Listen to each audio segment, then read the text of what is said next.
에스겔서 12장 8절부터 보겠습니다. 에스겔 12장 8절로 13절까지만 보겠습니다.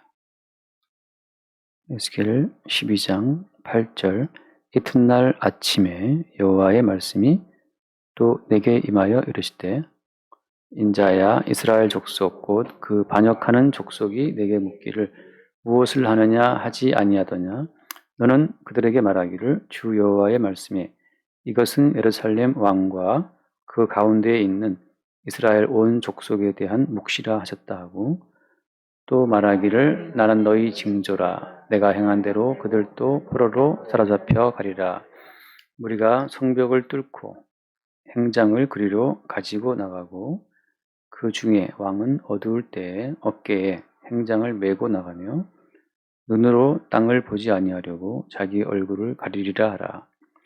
내가 또 내 그물을 그의 위에 치고 내 올무에 걸리게 하여 그를 끌고 갈대아 땅 바벨론에 이르리니 그가 거기에서 죽으려니와 그 땅을 보지 못하리라. 아멘.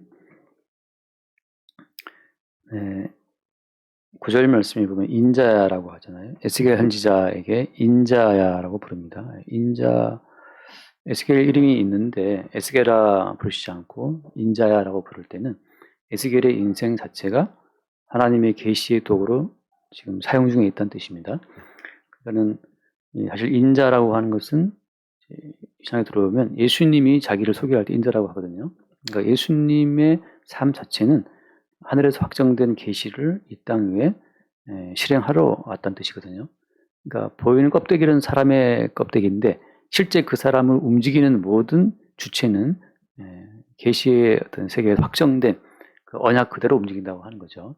그래서 몸은 사람의 몸이나 그 사람을 움직이는 실체가 여기서 말하는 묵시의 세계, 묵시의 어떤 그 세계에서 확정된 대로 움직인다라고 말할 때 인자라는 표현을 쓰는 겁니다.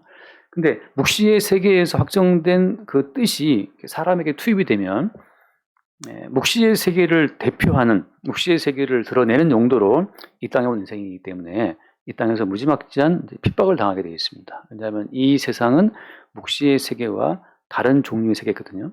그러니까 묵시의 세계에서는 하나님의 뜻이 하늘에서 이룬 것 같이라고 말하는 것처럼 묵시의 세계에서는 하나님의 뜻이 다 이루어진 세계지만 이 땅은 어때요? 이 땅은 아직 그 뜻이 이루어지길 기다리는 땅이기 때문에 이루어진 세계에서 묵시의 세계에서 이 땅에 들어온 어떤 묵시의 그 실체는 아직 그 묵시의 그 실현을 기다리고 있는 상태이기 때문에 박해하게 되어 있습니다. 그래서 계시의 세계, 묵시의 세계가 이 땅에서 그 묵시의 뜻을 이루어 나가는 어떤 그런 어떤 양상이라고 하는 것은 핍박이에요. 핍박과 고난이라고 하는 겁니다.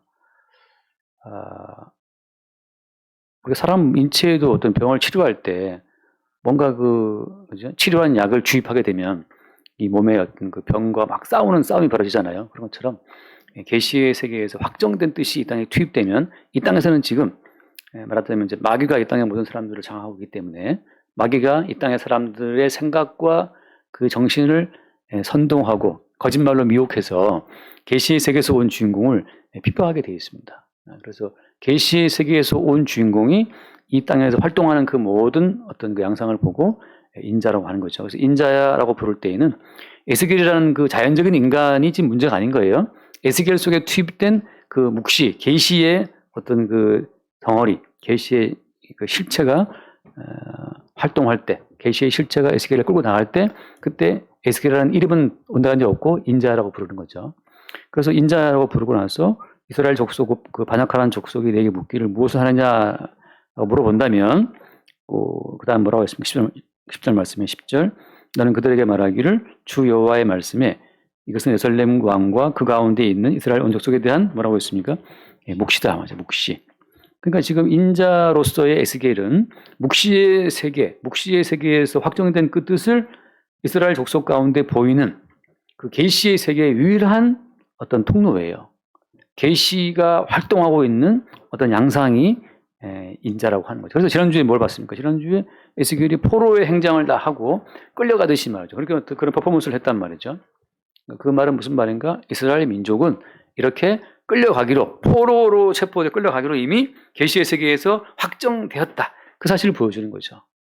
그러니까 에스겔이 미리 이스라엘 족속들보다 미리 앞서서 확정되는 그 운명을 보여주는 역할로 온 겁니다. 똑같아요. 이걸 뭘 보여준 거냐면 그 말씀 볼까요? 그 11절 말씀. 또 말하기를 나는 너희 징조라. 내가 행한 대로 그들도 포로로 사로잡혀 가리라 라고 되어 있죠. 그래서 나는 너희의 징조라고 하는 것처럼 에스겔은 예루살렘 왕과 온 이스라엘 족속에 대한 묵시이면서 또 앞으로 이스라엘 백성들이 겪게 될 그 일을 미리 보여주는 징조로 자기를 소개하죠. 자, 이것은 뭘 보여주는 겁니까? 이것은 예수 그리스도의 십자가의 여정, 예수님의 십자가의 죽으심이라고 하는 그것이 온 인류, 택한 백성이 걸어가야 될 길이라는 사실을 미리 보여준 거예요. 그러니까 내 주에 지신 십자가 우리는 안 질까라고 하잖아요. 그러니까 예수님의 십자가의 그 여정을 그대로 따라서 예수와 함께 고난받고 예수와 함께 죽고 예수와 함께 살아나서 영생의 세계에 들어가는 그것이 이미 택함받은 모든 백성의 여정이라고 하는 거죠. 그것을 예수님께서 미리 보여준 거예요. 똑같아요. 지금 에스겔도 인자로서 포로되어 끌려가서 순순히 끌려가는 그 자체가 하나님 뜻이 이루어지는 거라고 하잖아요. 근데 나중에 보면 나오겠지만 이스라엘 그 어떤 왕들과 일부 백성들은 바벨론 포로 안 끌려간다. 우리는 택한 백성인데 왜 끌려가느냐라고 해서 계속 그 어떤 예루살렘 그 성전을 방패 삼아 머물려고 애를 쓴단 말이죠. 그게 반역이라고 하는 거거든요. 이미 그 이스라엘 땅의 어떤 가치는 언약을 보여주는 땅이잖아요. 뭐 할 말이 너무 많긴 한데 어쨌든 간에 택한 백성을 땅이라고 본다면 택한 백성은 언약을 보여주는 용도로 주님이 택하신 거거든요. 다시 말해서 너 하나 잘 먹고 잘 살고 태평한 세월 누리라고 택한 것이 아니고 하나님의 뜻을 보여주기 위한 어떤 통로로 택함받은 그 사람들이 택한 백성 성도예요. 그러니까 성도의 입장에서는 인자의 길처럼 그 택한 백성의 삶 자체가 평안하고 건강 장수를 누리고 뭐 형통하고 잘 되고 그거는 주님은 아무 상관없어요. 그냥 그리스도 예수의 길을 미리 보여주는 하나의 징조로서 자기 백성을 사용하신다고 하는 거죠. 그게 이제 언약의 용도로 쓰시는 거기 때문에 언약의 용도로 택함받은 성도의 삶은 언약을 보여주는 용도로만 존재하는 거예요. 이게 참 어려운 건데 세상은 우리한테 말하기를 잘 먹고 잘 살아야 되고 성공해야 되고 뭐 결혼을 해도 행복해야 되고 뭐 그렇잖아요. 또 뭐 어디 좋은 데 가야 취업해야 되고 돈도 뭐 벌어놔야 되고 노후도 준비해놔고 뭔 잡소리가 많은데 성경은 딱 하나예요. 언약의 용도로 택함받았기 때문에 그 언약의 용도로 택함받은 그 성도를 신학적인 용어로 뭐라고 표현합니까? 그냥 우리는 로마서 한번 볼까요? 로마서 14장. 로마서 14장.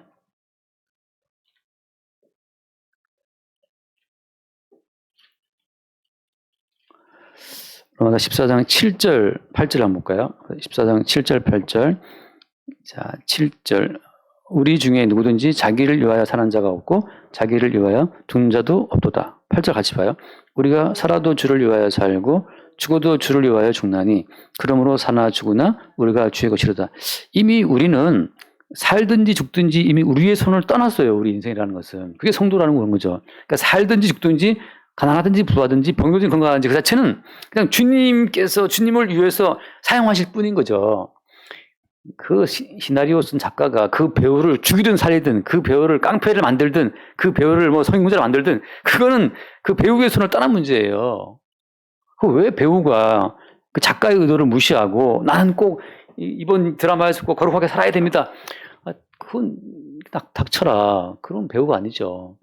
성도는 이미 성도의 인생에 대한 모든 결정권이 넘어갔어요. 그러니까 우리가 가난하든지 부하든지 말도 못하게 떼돈을 벌든지 말도 못하게 망하든지 그것은 주를 위해서 우리가 주의 것으로 택함받았기 때문에 주께서 주를 위해서 우리 인생을 쓰시는 용도란 말이죠. 그게 인자로서의 삶이에요. 그러니까 성도는 어쩔 수 없이 주께서 나를 어떤 용도로 택하셨지? 그걸 매일매일 그 발견하는 즐거움으로 살아가는 겁니다. 내가 만든 내 인생이 이루어져 나가는 인생이 그런 삶이 아니고 주께서 주를 위해서 나를 어떤 배역에다가 투입하실 것인지를 보는 즐거움. 그게 성도의 즐거움이죠. 우리 욕심은 막 떼돈을 벌고 싶죠. 막 아까워 죽겠지. 근데 주님께서 그날 그 손해보게 하신 손해를 봐야 되는 거죠. 그죠?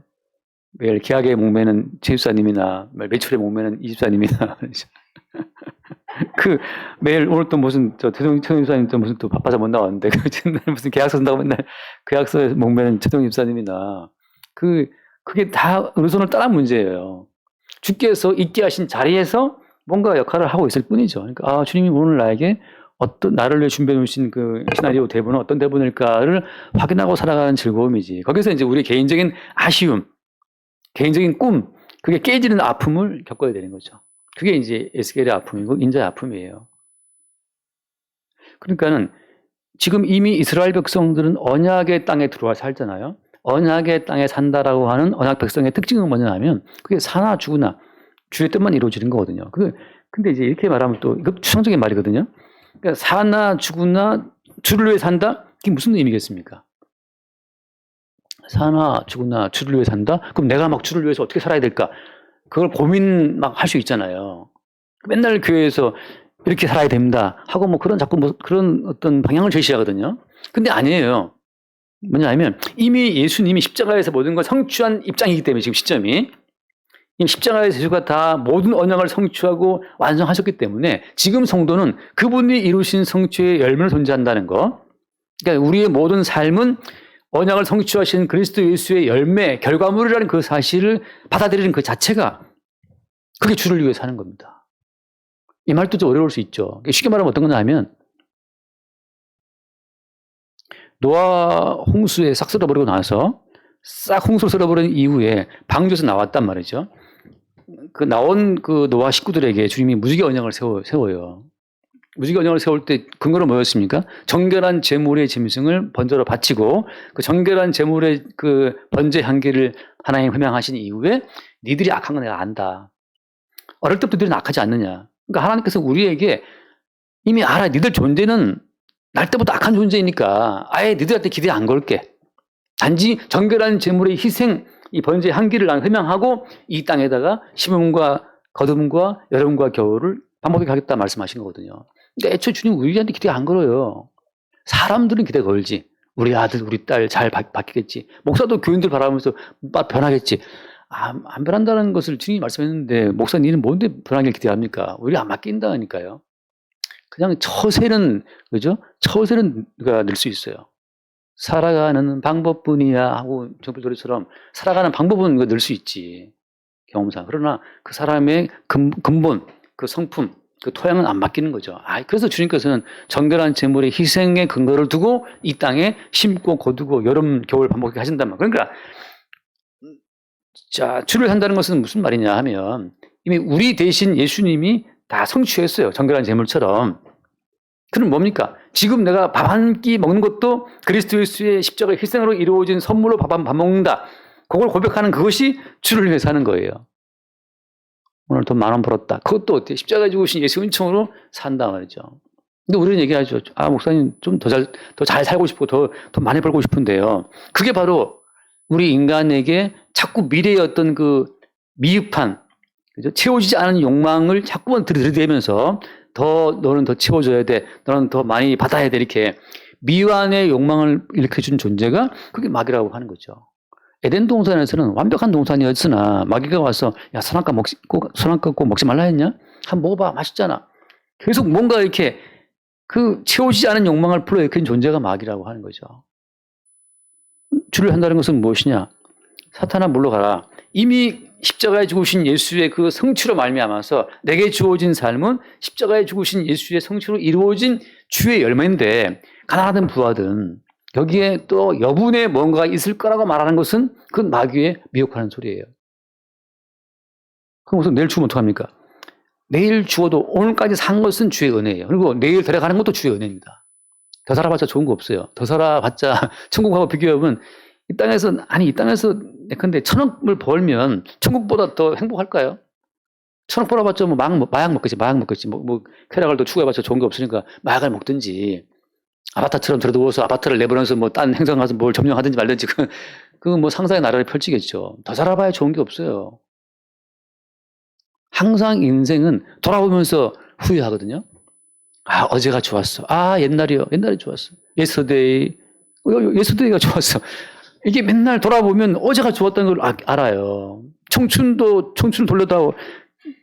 지나 보니까 전 좋은 거 아는 거지. 그게 주의 은혜로 주어진 청춘인 줄을 그때 왜 모르고. 지금 돌려달라 뭐래 말이 많아. 닥쳐라. 그냥 조용히 죽어. 너 더 살아봤자 좋은 거 없어요. 그 마태복음 10장 6장 한번 읽고. 마태복음 6장. 마태복음 6장에 그 28절 또 너희가 어찌 의복을 위하여 염려하느냐 들의 벽화가 어떻게 자라는가 생각하여 보라 수고도 아니하고 길쌈도 아니하니라. 그러나 내가 너희에게 말하니 솔로몬의 모든 영광으로도 입은 것이 이 꽃 하나만 갖지 못했다. 솔로몬이 가장 부귀의 영광을 누리는 왕이잖아요. 그 솔로몬의 영광 1년치 뭐 수입이 600달란트가 넘은 그 엄청난 그 부자였지만 그 영광으로 다 처입은 그거 자체가 하나님이 기르시는 꽃 한 송이만 못하다는 거죠. 제가 하고 싶은 말은 그 다음 말씀이에요. 30절, 함께 보요 30절 말씀. 오늘 있다가 내일 아궁이에 던져지는 들풀도 하나님이 이렇게 입히시거든 하물며 너희일까 보냐 믿음이 작은 자들아. 오늘 있다가 내일 아궁이에 던져지는 그 들풀, 이 들풀이 어떤 영광을 들었습니까? 솔로몬의 모든 영광으로도 모든 영광을 능가하는 그 영광을 누린 들풀이에요. 들풀이 만만해 볼 게 아니에요. 솔로몬의 모든 영광보다도 더 뛰어난 영광을 덧입은 게 들풀인데 오늘까지 영광을 입고 있다 어때요? 내일 아궁이에 던져서 불태워진다. 그 자체가 주의 은혜인 거예요. 오늘까지 살다가 내일 그만 가자 그러면 아멘 하고 이제 가면 되는데 좀 아쉬운데요 주님. 예스터데이 하고 뭐 노래 부르면서 뭐 거기서 항상 여분의 어떤 미완의 욕망을 자극을 하는 존재가 마귀입니다. 그리고 성령께서는 그리스도 예수의 성취로 말미암아 주어진 은총의 선물로서의 인생이기 때문에 여기에 더 이상 덧댈 것이 없어. 지금 저는 가난한데요. 너는 가난 그대로 계시의 묵시의 어떤 통로로 장차 이루어질 징조로 쓰이고 있다고 하는 거예요. 예수님께서 육체를 입고 이 땅에서 지나 인자로 사람을 살아갔지만 그 자체로 주님께서는 아버지의 뜻을 그대로 이뤄냈다고 하는 그것으로서 예수로서의 인생은 완성된 인생이라고 하는 거죠. 근데 남들이 볼 때는 나사렛 출신이고 출신도 별로 안 좋고 33살에 빨리 죽었으니까 요절했으니까 그것도 안 좋은 것 같고 다음에 뭐 쟤들도 다 뭐 좋을 땐 좋다 하다가 다 도망가 버렸으니까 그것도 뭔가 안 좋은 것 같고 남들이 볼 때는 예수가 100% 실패한 인생이죠.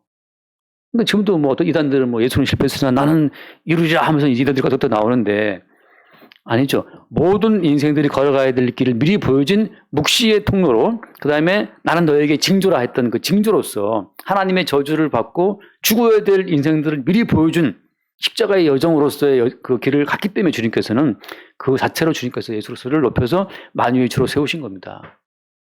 이 땅의 운명이 하나님의 저주와 심판과 다 죽는 건데 그것을 미리 보여주는 그것으로 하나님의 심판을 미리 받고 미리 죽고 미리 살아가는 자들이 성도예요. 그러니까 성도 속에는 이미 천국이 와 있는 거죠. 바꿔 말하면 현재 내 이 삶은 십자가에 죽고 부활하신 예수 그리스도의 피의 열매로 만들어진 삶이다라고 하는 순간 그 사람은 지금 천국의 징조로 천국의 어떤 외피로 존재하는 거예요. 그게 인자고 나중에 또 다른 천국을 기대할 거 없이 지금 내 삶이 오늘까지 입은 이 모든 것이 여호와의 영광으로 입은 것이라고 아는 들풀 같은 그 심령, 그 자체가 이미 이 땅의 모든 영광을 능가하는 솔로몬의 영광을 능가하는 들풀의 영광. 그게 이 예수 그리스도의 성취의 열매로 이 땅에 존재하는 성도의 영광이라고 하는 거죠. 아까 제가 처음에 기도할 때 했던 것처럼 해의 영광이 있고 달의 영광이 있고 별의 영광이 있는데 다 다르단 말이죠. 모든 성도는 다 예수님의 십자가의 성취의 열매로 주어진 해요, 달요, 별들이에요. 또 우리는 어떻게 하는 겁니까? 내가 입은 이 영광이 내 것이 아니고 십자가에 죽으신 예수 그리스도의 성취 열매로 얻은 영광입니다라고 고백하는 그 순간 그런 자기 영광의 멀리관을 주께 돌려드리는 순간을 맞이하는 거고 그 순간이 요한복음 5장에 나와 있는 면류관을 벗어서 주께 드리는 순간이에요. 그게 나중에 뭐 죽고 나와서 뭐 면류관 뭐 씌워주면 그때 던져드리고 뭐 그게 아니고 지금 살아있을 때 내 영광이 비록 저들이 볼 땐 들풀의 영광이지만 그들이 볼 때 들풀이 얼마나 초라해 보여요. 모든 인간은 솔로몬의 영광에 솔로몬의 영광을 부러워하지만 하나님께서는 그냥 웃기지 마라. 솔로몬의 모든 영광이 내가 친히 입힌 이 들풀보다 못해 이것들아. 좀 눈을 뜨고 보라 이 말이죠. 근데 우리는 죽을 때까지 솔로몬의 영광 뭐 그 실크 옷이 어떤 뭐 비단이 실크입니까? 똑같은 말인가? 뭐 목화가 어떠니 뭐 그러면서 말이죠. 헛개비 같은 데 빠져 있는 거죠. 대통령이 입은 양복이 좋더라 뭐 나도 목사님 만났는데 목사님 양복이 좋아 보이더라고. 좀 한번 물어보고 싶었어. 어디서 샀냐고. 백화점 샀겠지 뭐. 그런데 좋아 보이더라고. 그 순간에. 그러니까 우리의 눈이 지금 다 삐뚤어져 있는 거예요. 예수님께서는 야 그거 솔로몬의 영광 입은 그 모든 것도 들풀만 못해. 이거 뭐 곧 이제 내일 모레 시들겠지만 그 내일 시들어서 던져진다 하더라도 주께서 오늘까지 입힌 영광이 더 크다는 거죠. 그래서 에스겔이 지금 보여주고 있는 것은 이미 너희들은 언약의 땅에 살면서 언약 백성으로서의 삶을 보이지 않았다고 하는 거죠. 그래서 지금 주님께서 포로에 끌려가게 함으로 말미암아 언약의 땅에 사는 백성은 이러해야 한다라고 하는 언약의 그 취지를 지금 놓쳤기 때문에 지금 포로되어 끌려가는 그 자체가 또한 어떻습니까? 그것이 언약을 보여주는 통로가 되는 거예요. 제가 말을 좀 짧게 함축해서 말씀을 들었는데 아무튼 쉽게 말하면 언약의 땅에 사는 백성들은 한 조각 떡을 먹든지 한 잔 물을 마시든지 이 모든 것은 언약의 주인공이신 주의 은총으로 주어진 은혜의 열매로 먹고 마시는 것입니다를 고백하며 살아야 그게 언약의 땅에 사는 언약 백성의 참된 삶인 건데 이 삶이라고 하는 거예요. 근데 거기 들어온 백성들이 누구를 부러워합니까? 바벨론을 보고 애굽을 보면서 그들의 그 솔로몬의 영광 같은 영광을 보면서 그만 여분의 미완의 욕망이 생겨버린 거예요. 그래서 우리도 애굽의 저 제도를 수입해드리자. 바벨론의 저 신을 수입해드리자. 아수르의 신을 수입해드려서 믿어보자. 하고 이제 이방 땅의 그분을 갖다가 다 수입해들여와서 그쪽으로 미완의 욕망을 채워보려고 시도한 겁니다. 말하자면 이제 그 약속의 땅에서 그들이 버리는 선악과 나무 같은 거죠. 마귀는 와서 야, 니들 언약 백성에 사는 꼬라지 봐라. 무슨 들풀의 영광, 뭐 풀 입고 살 거냐 지금? 솔로몬처럼 저런 규모받 입고 살아야지 하고 또 이제 미혹한단 말이죠.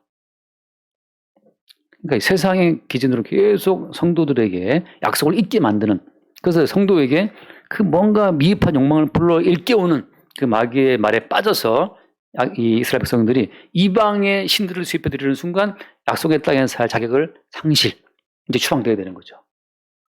그러니까 매 순간 성도는, 이건 이제 공간적인 이야기지만 오늘날로 치면 성도가 내 삶 자체가 이거 자체가 십자가에 죽으신 예수의 성취의 열매로 주어진 은혜의 결과물이라는 사실을 놓치는 순간 성도의 내부는 지옥되는 거예요. 또 뭐가 부럽고 뭐가 아쉽고 뭐가 불안하고 뭐가 아깝고 뭐가 미치고 환장하는 겁니다. 이게 평화로워야 될 가나안 땅, 약속의 땅이 언약을 놓치는 그 순간 이게 이제 지옥되는 거거든요. 주님께서는 그 상태에서 우리를 추방하시는 거예요. 네가 지금 어떻게 됐다? 추방되었다. 어디에서? 언약의 땅에서. 추방되니까 뒤에 나오는 것처럼 그 13절 말씀 읽고 마칠까요? 13절 내가 또 에스겔 12장 13절 내가 또 내 그물을 그에 외치고 내 올매에 걸리게 하여 그를 끌고 갈대아 땅 바벨론에 이르르니 그가 거기에서 죽으려니와 그 땅을 보지만, 이건 이제 마지막에 시드기야 왕에 대한 이야기거든요. 이 시드기야 왕이 몰래 밤에 빠져나가다 걸려가지고 바벨론 왕한테 걸려가지고 두 눈 뽑히잖아요. 두 눈 뽑기 전에 시드기야 왕 앞에서 그 왕자들 다 죽여버려요. 마지막으로 시드기야가 본 모습은 자기 아들들이 다 죽는 걸 보고 눈을 뽑죠. 그러니까 성도가 그 미흡한 욕망이 막 일어나가지고서 미혹되는 그 순간에 이 두 눈 뽑힌 자처럼, 그 삼손처럼 두 눈 뽑힌 자처럼 이 계시의 세계를 보는 안목이 사라져버린 거죠. 그게 포로된 자의 모습이라고 하는 겁니다.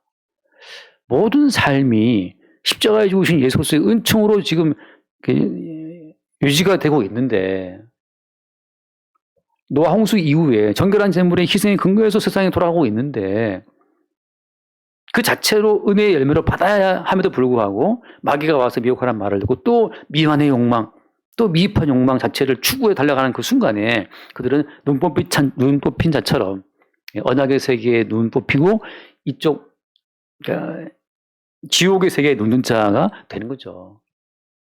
뭐 셰익스피어가 그런 말을 했다 그러잖아요. 지옥은 텅 비어 있다. 왜? 지옥에 있어야 될 인간이 다 이 땅에 와 있으니까 지금. The hell is empty. 왜냐하면 비어 있다면 지옥에 있을 인간이 다 여기 지금 이 세상에 살고 있다는 거예요. 이 세상 자체가 지금 지옥이죠. 뭐 주가 조작했네, 뭐 했네 하면서 맨날 뭐 뺏고 죽이고 뭐 구속을 시켜라, 잡아 쳐넣어라, 뭐 왜 나라를 팔아먹고 만나는 동안 무슨 뭘 했다는 둥 뭐 말이 많잖아요. 언약 백성은 그 모든 것에도 불구하고 대한민국의 지금 어떤 존속도 십자가 가지고 오신 예수로서의 열매인 거고, 성도 개개인의 모든 삶도 십자가 가지고 오신 예수의 열매로 모든 것을 볼 때 그 성도가 눈뜬 성도예요. 어디에? 실상은 벌거벗고 있는 것처럼 보이지만 그리스도 예수의 십자가의 성취로 존재하는 세상으로 쫙 볼 때, 그때는 풀 한 포기를 봐도 십자가 가지고 오신 예수의 은총으로 입혀진 영광스러운 풀로 보이고, 그게 눈뜬 자의 모습인 거죠. 눈 뽑힌 자는 누구냐? 들풀 이거 갖다 쳐넣어버리고 나는 저 몇백만 원짜리 명품이 좋아. 이게 눈 뽑힌 자의 삶이에요. 우리 오늘 큰딸 운동화 맡겨도 갔는데, 글쎄 운동화 맡기는데 일반 운동화는 4,500원인데 이거 빨래방에서 25,000원을 내라는. 이게 왜 25,000원이냐? 이 명품이라는 거예요, 신발이. 이게 명품이 뭐가, 보니까 뭐 프라다 뭐 써져 있어요. 왜 더 많냐? 명품은 따로 해야 된대요. 갖다가 뭐 상할 수 있기 때문에. 속이 상해가지고, 아니 무슨 이걸 왜 사가지고 쓸데없이 이렇게. 눈 뽑힌 자는 뭐냐 하면, 아니 이 맨발의 영광 있잖아요. 맨발의 영광. 맨발도 이게 중요시 맨발인데 거기다 뭘 자꾸 뭐 명품을 신기고 갖다 안겨야 그것으로 만족하고 있으니까 솔로몬의 영광과 들풀의 영광 자체를 보는 안목이 없으니 그게 눈 뽑힌 자의 삶이라고 하는 거죠. 마귀한테 미혹돼갖고. 우리 큰딸 얘기입니다 지금. 화나지 가면 카톡에 다시 다음은 네가 맡겨라 이거 쓸데없이. 아빠 제가 보내드릴게요. 닥쳐라. 명품을 왜 신는 건지 모르겠는데 내가 볼 때 별로 뭐 좋아 보이지도 않는구만. 물론 이제 안 신어봤으니 그렇게 안 신어보긴 했어요. 근데 부럽지는 않습니다. 근데 어쨌든 간에 그렇게 눈 뽑힌 자는 뭐냐 하면 솔로몬의 영광이 좋다는 거지. 그러나 눈 뜬 자는 누구냐? 징조로, 묵시로 미리 이 땅을 지나간 자들은 어떤 자들이냐? 지금 있는 그 모든 것, 마른 떡 한 조각도 십자가 가지고 오신 예수 은총으로 주어진 선물로 대할 때 그 마른 떡 한 조각의 영광이 있는 거예요. 영광스러운 떡이죠. 북한에서는 김정일이가 뭐 하나 내린 것도 뭐 그것도 뭐 만세까지 눈물 흘려가면서 김정일이 내린 그 화사품 뭐 그 사진 봤어요. 김정일 장군님이 내려주신 뭐 그 겨울 뭐더라 뭐 하나 줬다고 막 난리치는데, 예수 그리스도의 십자가의 피로 주어진 그 은총의 선물로 우리의 삶이라는 사실을 보는 그 눈뜬 자, 그 보이지 않는 계시의 세계의 어떤 징조로 이 땅을 지나가는 자, 그런 성도의 삶 될 수 있기를 바랍니다. 기도하겠습니다. 하나님 아버지 감사합니다. 언약의 땅에 살면서 언약의 땅의 가치도 모르고 이방 땅의 가치를 부러워하다가 마침내 두 눈 뽑힌 자로 끌려가는 시드기야 왕과 이스라엘 백성들의 삶을 우리가 지켜봅니다. 주님, 모든 것이 십자가에 죽으신 예수의 은총으로 주어진 어떤 선물로서의 결과물들인 것을 볼 수 있도록 우리의 눈을 열어 주옵시고, 솔로몬의 모든 영광보다도 들풀을 입히시는 공연하는 새를 먹이시는 그 주의 영광을 볼 수 있는 열린 안목을 우리 가운데 허락하여 주옵소서. 우리 주 예수로 기도드립니다. 아멘.